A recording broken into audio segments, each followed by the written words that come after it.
আজানের সময় পেশাব পায়খানা করা যাবে কিনা। আমি টয়লেটে থাকা অবস্থায় যদি আজান শুরু হয় তখন কি আজান উত্তর দিতে পারি? নারীরা উচ্চ আওয়াজে কোরআন তেলাওয়াত করতে পারবেন কি না? মহিলারা যদি অজু করা অবস্থায় কোনো পুরুষ দেখে ফেলে তাহলে কি অজু থাকবে? স্ত্রী মারা গেলে স্বামী গোসল করাতে পারবে?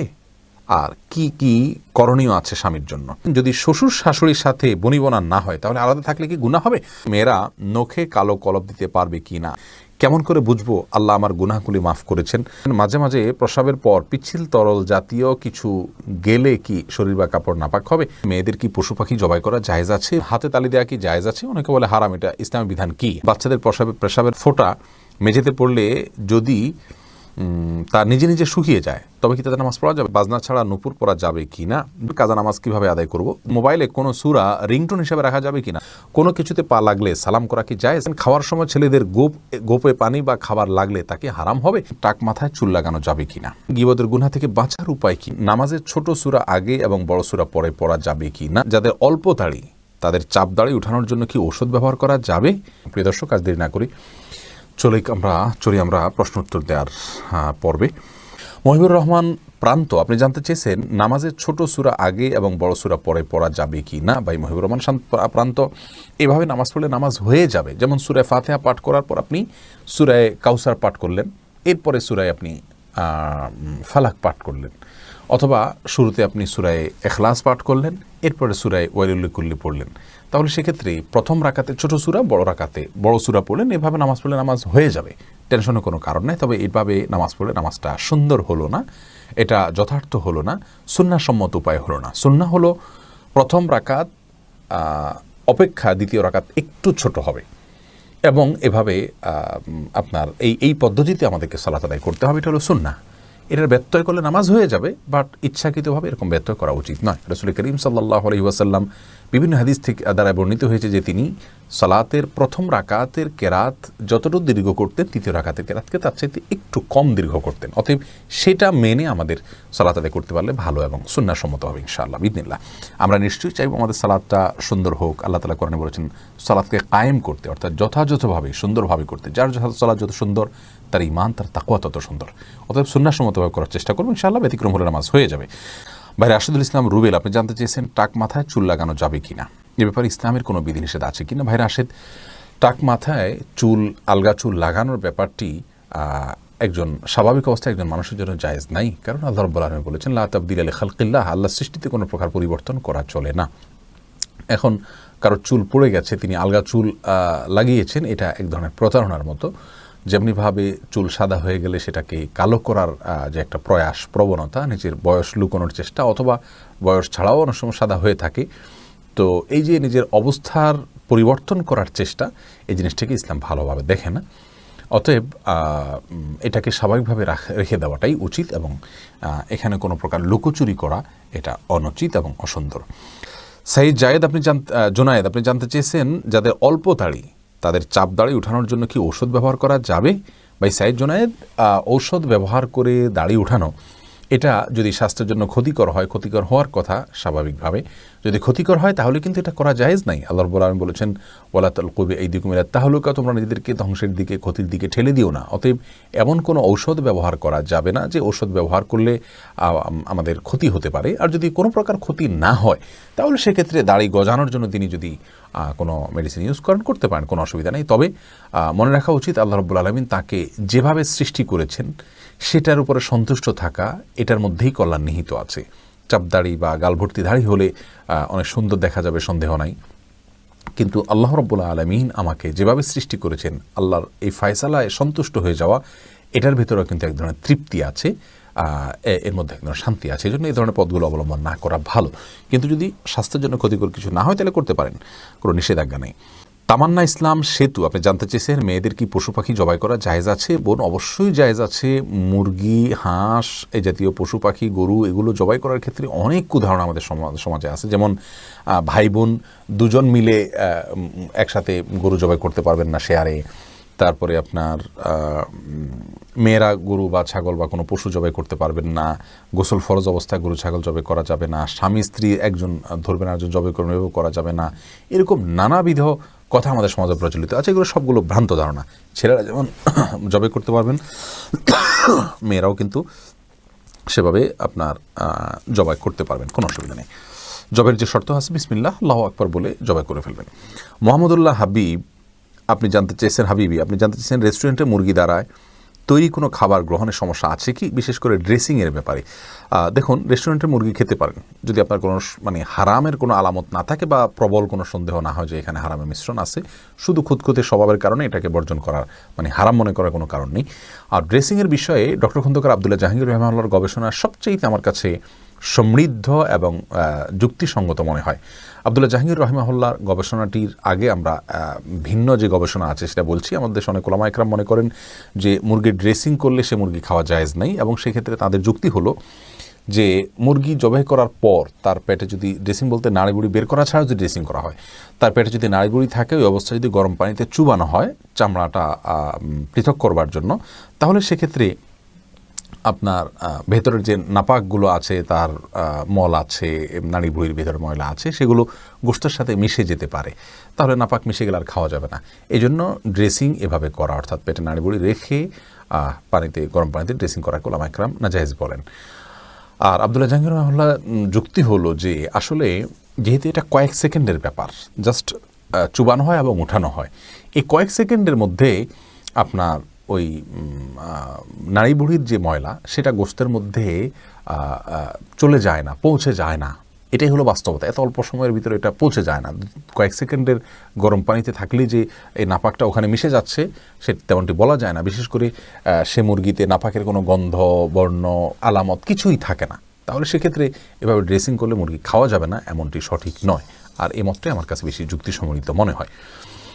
এরপরে ফাহিম আপনি জানতে চেয়েছেন স্ত্রী মারা গেলে স্বামী গোসল করাতে পারবে, আর কি কি করণীয় আছে স্বামীর জন্য?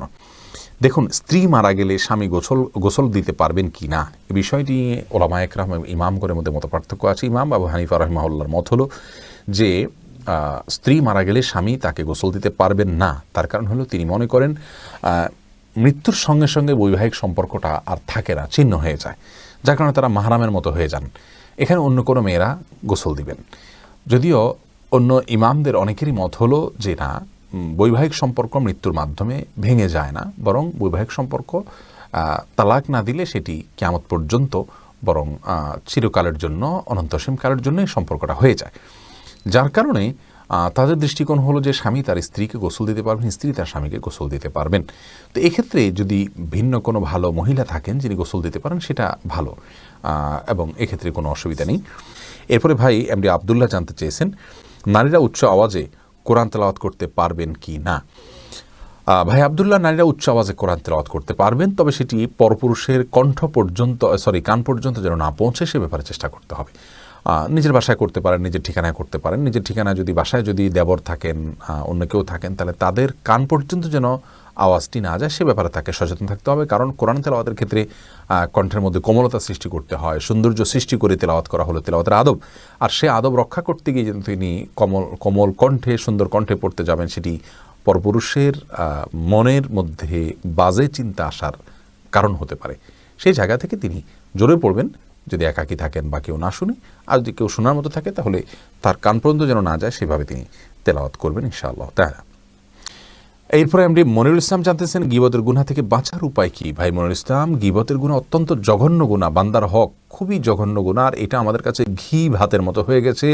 সকাল বিকাল দুপুর দিন রাত বাসায় অফিসে রাস্তায় ঘাটে পরিচিত অপরিচিত সবার সঙ্গে আমরা অহরহ গীবত করে বেড়াচ্ছি। এটা মহামারী হয়ে গেছে। চোখের গুনাহ আর মুখ দ্বারা গীবতের গুনাহ, এগুলো আমরা সবচেয়ে পরিমাণে বেশি করি। আল্লাহ তাআলা আমাদেরকে হেফাজত করুন।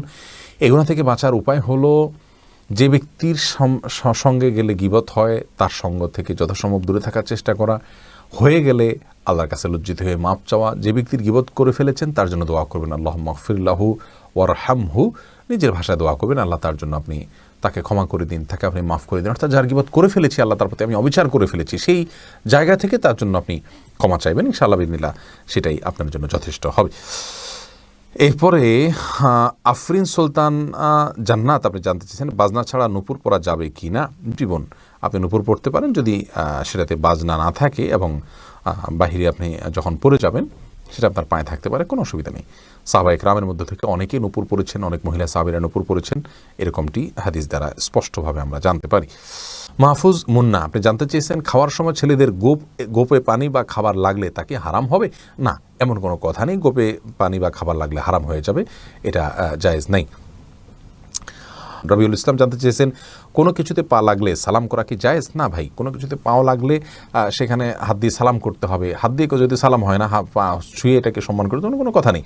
কিন্তু আমাদের সমাজ যেহেতু পাও লাগাটাকে অসম্মান মনে করা হয়, এটা ওরফ, আর ওরফের একটা এতেবার এবং গ্রহণযোগ্যতা ইসলামী শরিয়াতে আছে, যার কারণে কারোর গায়ে পাও লাগলে সেটা লাথি দেওয়ার সাথে কিছুটা সাদৃশ্যপূর্ণ হওয়ার কারণে আমাদের সমাজ এটাকে দূষণীয় মনে করে। আরবেনরা দূষণীয় মনে করে না, তারা জন্য পাও লাগলেও এটাকে কিছু মনে করে না।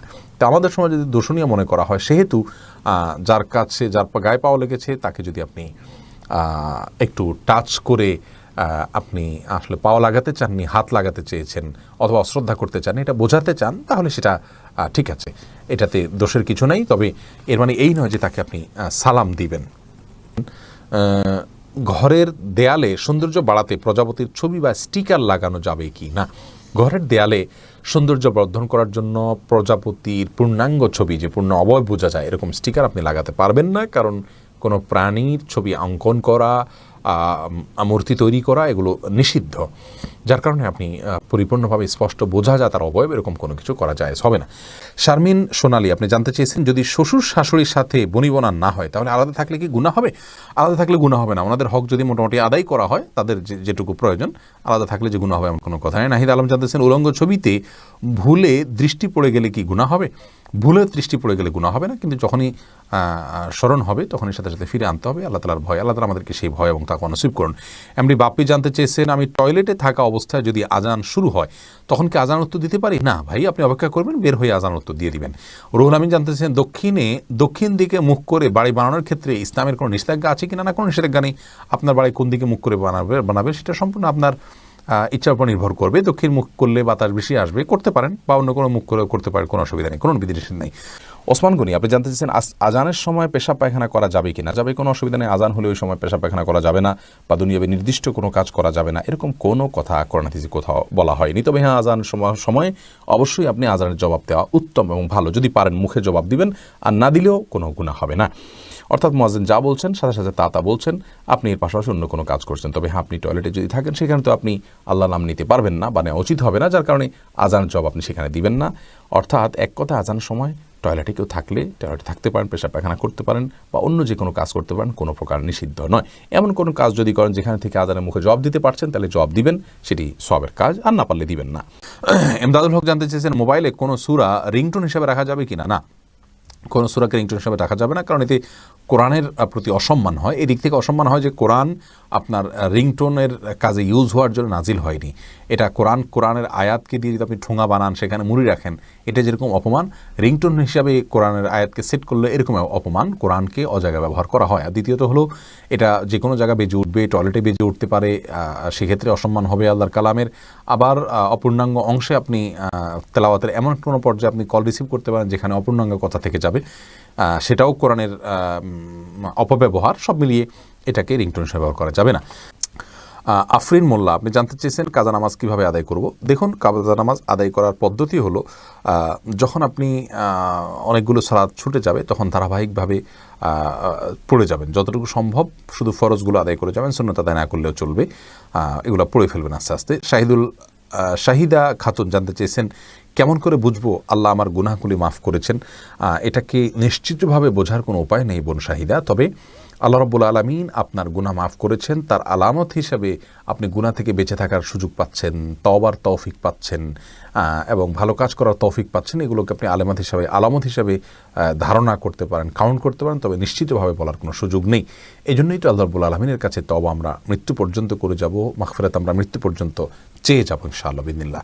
মামুন চৌধুরী জানতে চেয়েছেন বাচ্চাদের পেশাবের ফোঁটা মেঝেতে পড়লে যদি তার নিজে নিজে শুকিয়ে যায় তবে কি তাদের নামাজ পড়া যাবে? যদি নিজে নিজে শুকিয়ে যাবে, কোনো আলামত না থাকে, তাহলে সেখানে নামাজ পড়া যাবে। আব্দুল মমিন জানতে চেয়েছেন মহিলারা যদি অজু করা অবস্থায় কোনো পুরুষ দেখে ফেলে তাহলে কি অজু থাকবে? দেখুন ভাই আব্দুল মমিন, অজু করা অবস্থায় কোনো পুরুষ দেখলে অজু ভাঙবে এমন নয়, তবে সেটা যদি ইচ্ছাকৃত দেখেন তাহলে গুনাহ হবে, আর অনিচ্ছাকৃত হলে গুনাহও হবে না, কিন্তু এই দেখার সাথে অজু ভাঙার কোনো সম্পর্ক না, অজু থাকবে ইনশাআল্লাহ। এমডি নাসির উদ্দিন জানতে চেয়েছেন, মাঝে মাঝে প্রস্রাবের পর পিচ্ছিল তরল জাতীয় কিছু গেলে কি শরীর বা কাপড় নাপাক হবে? যদি শরীরে লাগে তাহলে সেই অংশটা ধুয়ে ফেলবেন, কাপড় লাগলে সেই অংশটা ধুয়ে ফেলবেন, বাস তাহলেই চলবে। নাপাক হবে যেটুকু লাগবে সেটুকু জায়গা। জহিরুদ্দিন মোহাম্মদ বাবর জানতে চেয়েছেন, হাতে তালি দেওয়া কি জায়েজ আছে? অনেকে বলে হারাম, এটা ইসলামের বিধান কি? হাতে তালি দেওয়া এটাকে হারাম বলার সরাসরি কোনো সুযোগ নেই, তবে অবাক করা কোনো কিছু, ভালো কিছু দেখলে মুখে সুবহানাল্লাহ বলা, আশ্চর্য হলে সুবহানাল্লাহ বলা, মাশাআল্লাহ বলা, এটা হলো সুন্নাহ, হাতে তালি নয়। কিন্তু যদি কেউ হাতে তালি দেন তাহলে সেক্ষেত্রে হারাম হয়ে যাবে, এটা মোটেও সঠিক নয়। খোকর মিজি জানতে চেয়েছেন, মেয়েরা নখে কালো কলপ দিতে পারবে কি না? নখে যদি কলপ দেন এবং তাতে যদি আলাদা আবরণ পড়ে যায় যেটা খোসার মতো উঠে, তাহলে সেক্ষেত্রে ওইটা দিয়ে উজু করলে উজু হবে না। পিরিয়ড চলাকালীন সময় দিতে পারেন, আবার পিরিয়ড ভালো হওয়ার আগে সেটা তুলে ফেলতে হবে।